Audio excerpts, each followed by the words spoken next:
Brian in Massachusetts. You're on the Michelangelo Signorile Show. Hey, Michelangelo.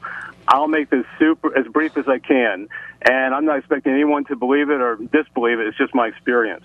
I was a makeup artist for many years, and I did corrective cosmetics. Over a period of time, I was approached by 3 different women whose husbands were crossdressers. I knew nothing about crossdressers. I researched it. I found out it's basically heterosexual men who somewhere along the way got in their minds that being a woman meant no responsibility or something. And so I'm like, fine, it's makeup. I did video instruction. Well, I placed an ad in the Boston Phoenix after doing 3 or 4 of these men, and I got 39 booked appointments my first week at $300 a pop. Well, I did. What was your ad? What did it say, the ad?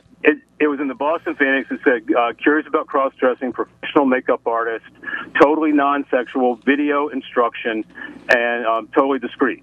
Okay, so it was like you were going to tell cross-dressing men how to do their makeup. I would videotape it. I'd videotape the entire instruction. Videotape you doing it on a model?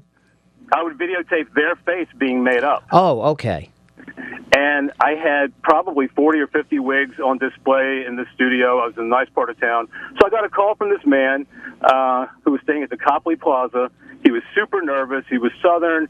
He was all worried about discretion. And I said, listen. You're not going to tell me it was Jesse Helms.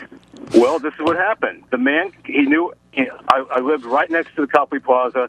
I had a separate entrance to my apartment. He came in directly to my makeup studio. I thought he looked vaguely familiar. He was kind of creepy. He picked out this big black beehive wig.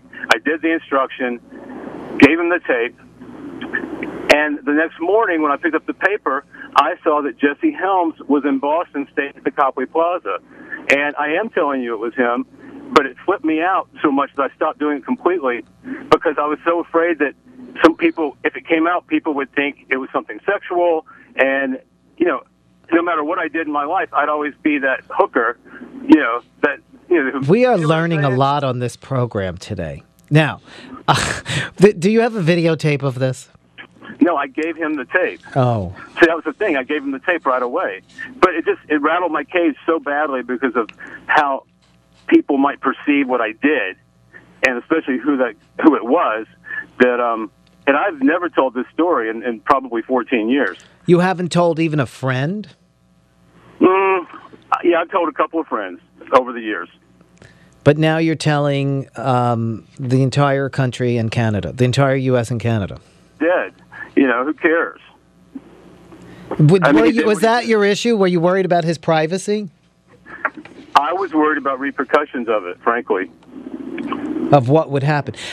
Was it you recognized him sort of vaguely, but it wasn't until you saw the picture in the paper it clicked? Like, were you then certain? Like, oh my God, that was that creepy guy? I was absolutely certain. I was absolutely certain. I mean, and again, I'm not asking one to believe it or not believe it, but this is my experience, and it's true. Wow. Didn't mean to make you speechless.